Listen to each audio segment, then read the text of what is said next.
Last year, I spent 322 days on the road. I flew 350,000 miles. The moon is 250. All the things you probably hate about traveling are warm reminders that I am home. Welcome back, Mr. Bingham. All right, Up in the Air. So is this a sequel to Up? Yes. Yeah, George Yes, tied it some is. balloons. George, fuck off of here. I think we all really like this film, but at the same time, it's kind of like, wow, it's kind of hard to describe really what's so good about it.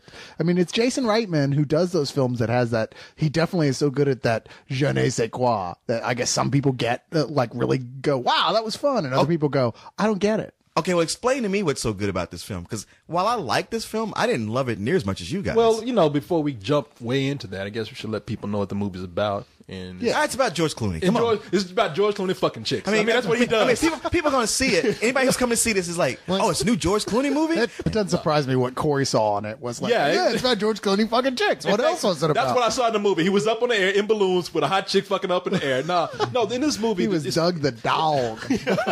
No, this movie's called Up in the Air because it centers on George Clooney's character, which I think his name is Ryan Bingham in the movie. Bingham. Bingham. Bigham. I'm talking that Tyrone crackhead. Biggums. He plays Tyrone Biggums, lovable crackhead. No, that's Dave Chappelle's character. No, what's his name? Ryan Bingham. Ryan Bingham. Yeah, what he does is he's a downsizing guy for cowards. Basically, companies hire him to go to their company and fire people, and he's done it so much that he's just kind of a shallow, hollow guy now.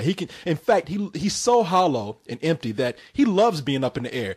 When normally people say, I'm leaving my family, I can't keep doing this, I'm living out of a suitcase in a hotel, he's like, I love this.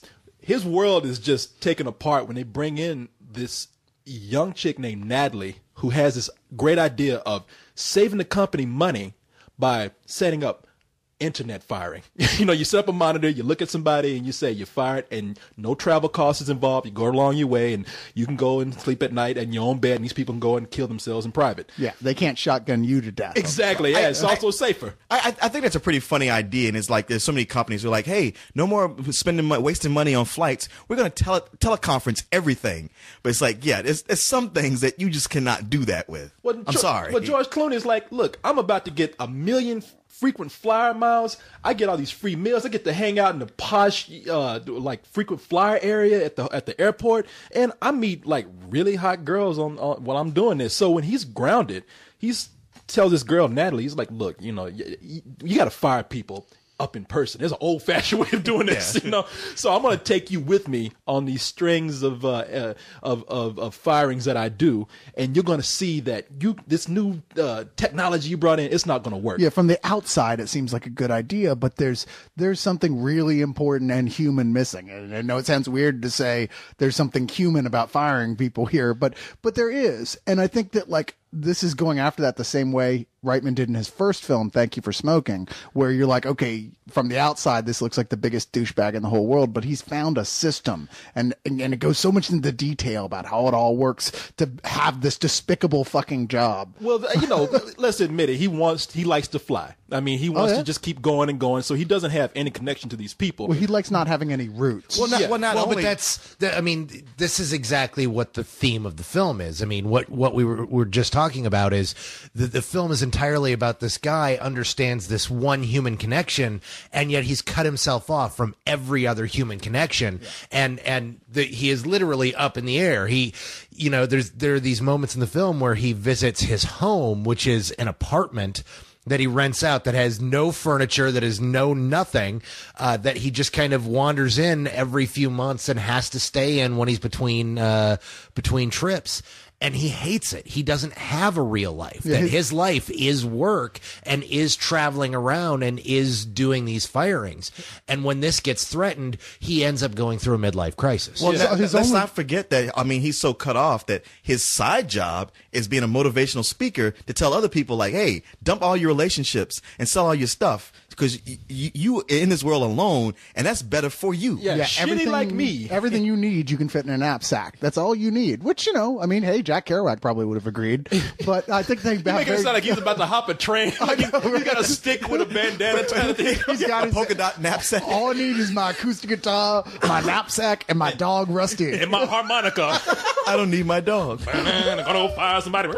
Dude, this guy's so sad that like he really only has one goal, and it's to be like the 7th guy ever to get like 1 million miles 10 or million. whatever. 10 million miles. 10 million with frequent this flyer airline. Yeah. And it's like, okay, so he gets some special card and a little extra treatment.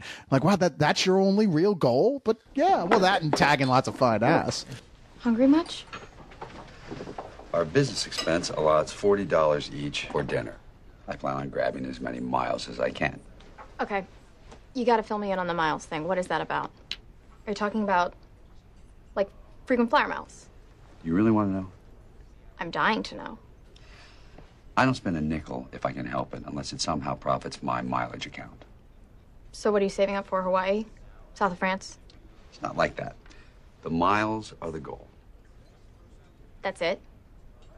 You're saving just to save? Let's just say that I have a number in mind and I haven't hit it yet.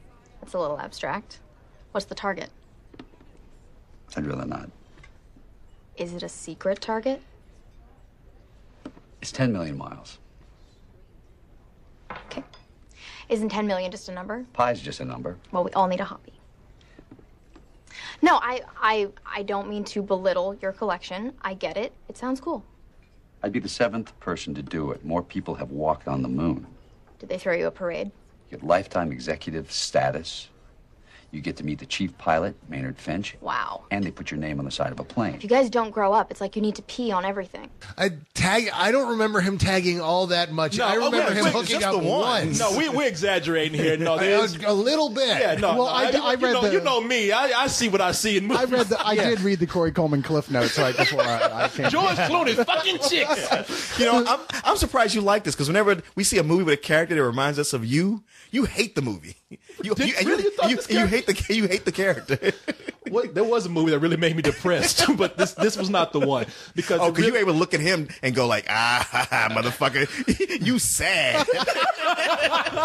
No, because there was only one chick in this movie that he was banging, and he was actually falling for. And that woman in the movie is played by Vera Farmiga, who does an excellent job. Is so well cast as the female equivalent of George Clooney, and who is hella hot. Oh yeah, man! At first, when I saw her in something not too long ago, was it Orphan?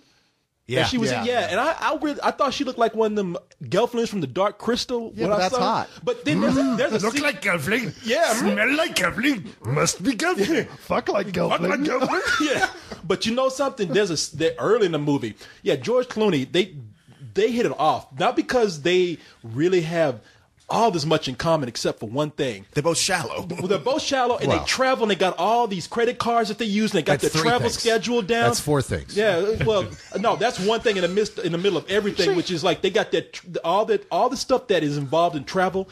They got it down to a system, and they compare that system, and the next thing they know, they're like, they're in bed with each other. Well, the thing that really connects them is they're both obsessed with status, and they both have and that's one of the major, the other themes of this film is watching kind of the satire of this concept of status belonging to being a consumer. That I am such a consumer, and that I'm such a loyal consumer that I get special perks for it, and they connect on that level because they're both obsessed with those perks. There's a part early in the movie where she's walking to George Clooney's bed, and she's got one of the hottest asses I've ever seen. I don't want to break your heart. Because I remember her back from Running Scared and even The Departed, and I always thought she was hot. But one thing about her is that she's got kind of a flat ass. That scene you're talking about, that's a body double. Oh, no. That is not a body double. That's an ass double. It's because I don't want to believe that's an ass double. You shut up. That was her.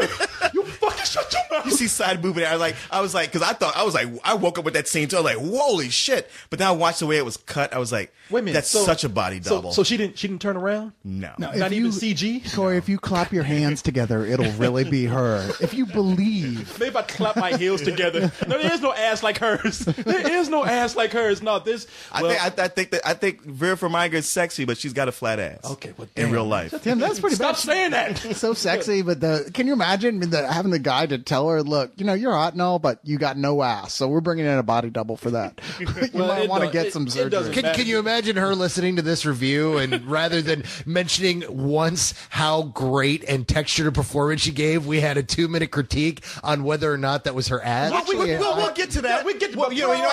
Actually, he just got to it, so there's no reason to mention it. We got to put things in order. Ass first, and then talent later. I can't imagine her listening to this review, so that's neither here nor She there. cut this off right immediately at the beginning. But you know something? You're right about that. She is. This is probably the most, as you say, textured, and this is the best performance I think I've seen her give in any movie so far. Well, the thing that really sells it in particular is she is smoldering in this movie, and not hot. She gives off her character. She just gives off the sexuality. Here she is being compared to one of the Twilight girls. Who the one of the girls from Twilight is the 24-year-old hot young stuff, and she's not the one you're looking at this movie. You're looking at the older girl who's been around the block because she just nails it, and there's just something about her character that just draws you in. You know what it is? It's because she's the one that's in control. Like, you get the feeling, like, okay, we said that George Clooney's doing all these girls, but you don't see that in the movie, but we get the feeling like he has a history of like, in Corey's head, he gets a lot of tail. Well, he gets his single serving friends. So you got in the movie, you get like this guy's he loves doing this because he can be somewhat of a playboy, and so you get the this pretext that maybe he's been with a lot of women and he's finally met the girl that actually is in control, and she's the one that's not going to be manipulated by him, but she's going to manipulate him. It's the kind of thing where she's the female version of him, maybe even an even better female version of him, where the cards are on the table in the beginning. Yeah. And as long as everybody plays by the rules, everything goes fine. It's attachment free. Yeah, I don't think it's the kind of thing where usually the genders are switched, and it's the woman who goes like, "Yeah, I know what I said, but I want something different." She does do that, but this is what's interesting about the movie. She does these. She's leading them on. Like, there's certain things you say, well, there's no attachment here, but she does what guys usually do in movies where she starts to become intimate with him because she goes to certain functions with him. She starts to spend more time with him, and anybody would think like, okay, if you came to like a family function with me, there must be something. The key is that she never said the magic words.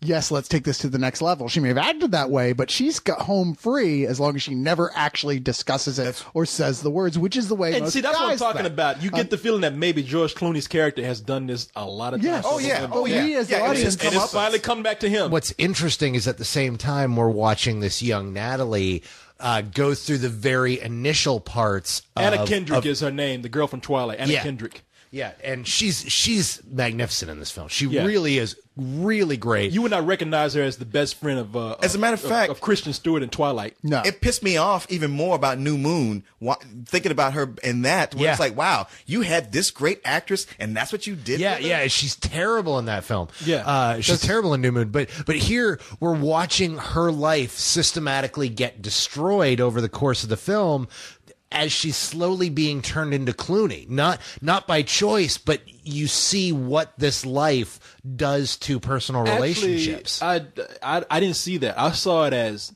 she started out as Clooney, just on a more the internet version of him, and as she starts to have to do these firings, she starts to realize that these people are human. There's a humanity here that George Clooney doesn't see.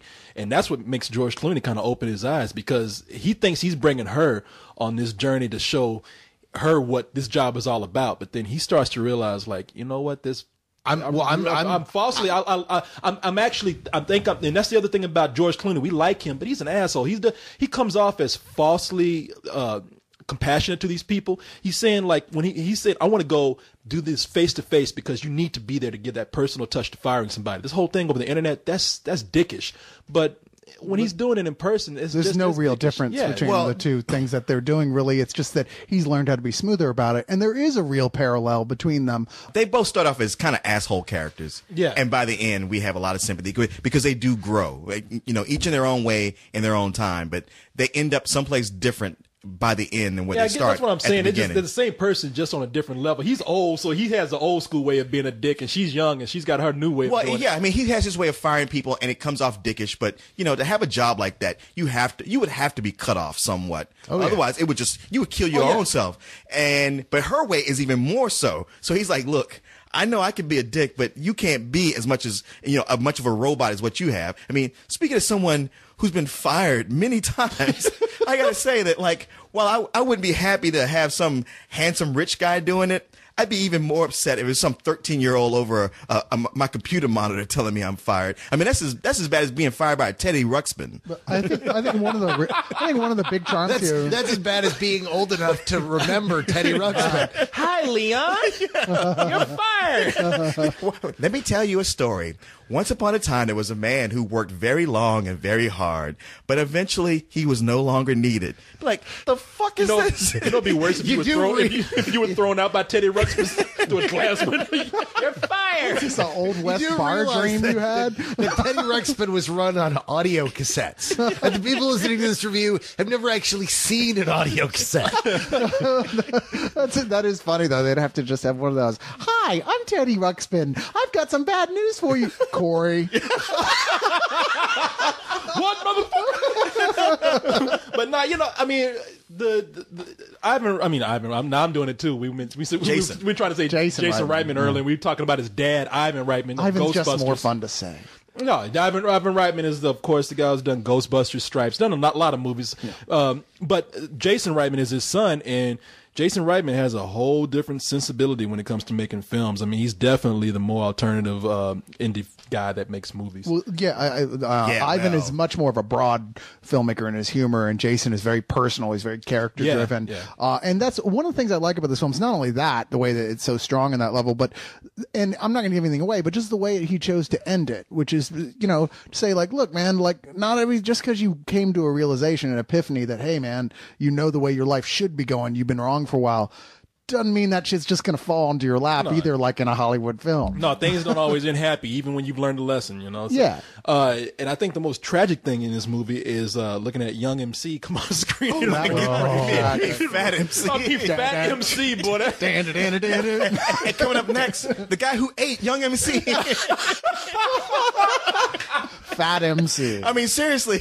I mean, I guess he needed the paycheck, but if I was him, I'd be like, don't call me again. There's no way I'm coming out there. Yeah, but he's going around going, yes, I worked with Jason Reitman on his last film. Or maybe he has been doing that circuit where he has been going out and doing corporate retreats and getting paid for it, and thought it would be great satire or great fun to make fun of this thing that he's been doing. No, it wasn't making fun. No. There's no satire in that. No, they actually were at a hotel where Young MC was there, and they just filmed that shit. You notice there's no scenes where George Clooney and Young MC share the screen. Because George Clooney was embarrassed and walked off. Well, they were hoping for Kid Rock, but Well, maybe Kid and Play. It's funny because Young MC looked like they took Gary Coleman and put him in front of an enlarging range. just grew him about 5 times larger. That shit was fucked up. But something I have to say, I really did enjoy this movie. I just think it has so much going for it with so many characters. I mean, this is a movie where it has a lot of characters in it, and one or two characters would fall by the wayside, so we could center on this one guy. And I get, it's based on a book that Jason Reitman liked very much, so I never read it, but I can see probably where he actually adapted that source material very, very well. And I enjoyed the turn that the movie took at the end. And it's a full price film for me.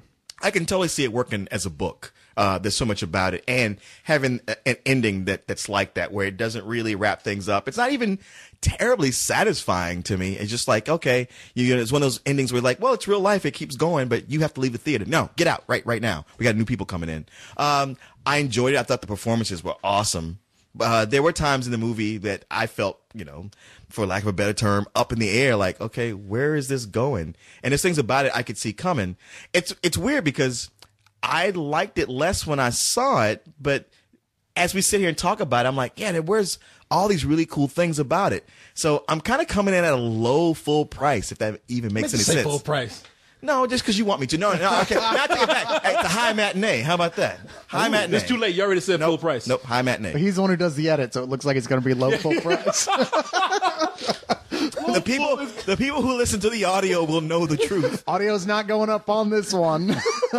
Do they ever? They do occasionally, and this is not going to be one of them. No, this is actually one of my favorite movies of the year. So far, in my book, Reitman's 3 for 3. I think he's one of the best directors out there. I love his style. I love almost all the choices he makes. I love the music he puts in. One of the neat things about this film is it's the George Clooney, the smooth George Clooney we're used to, except they're playing that type against himself. We're actually getting into that character. We're seeing who he really is.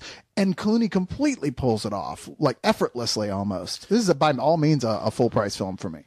Yeah, I got to parrot you on Clooney. This is one of those films where, I mean, he opted to do this because he really identified with the material. This hit him where he lived and in the time he is in his life, and that shows. He's incredible. Reitman really is a really talented voice. He's one of the best indie stream directors we have going on right now. I hate calling him indie because he's not making indie films. Right. He's fucking mainstream. Yeah, he's making films indie with film with George Clooney. You know, it's not an independent film. But it's really, really fantastic. It's very deep. It's very emotional. It's wonderfully made. It's very funny. It's just an all-around good, solid, full-price film that's going to make a lot of top 10 lists, possibly even mine. Yeah, and I love that George Clooney is not afraid to face his age. I mean, if he chose this, one of the things they reference in the movie, that's a cool joke in this film where the young girl Natalie's on the phone talking to her boyfriend, and she's like, "What? No, I don't see him like that. I mean, he's old." George Clooney has a look in the mirror like, "Oh shit, I am old." Well, the funny thing about George Clooney is he's actually the same age as Clint Eastwood. It's just like, no, it's true. It's just the blood of virgin. What kind of relationship do you have? You know that moment when you look into somebody's eyes and you can feel them staring into your soul and the whole world goes quiet? Yes. Right, well, I don't.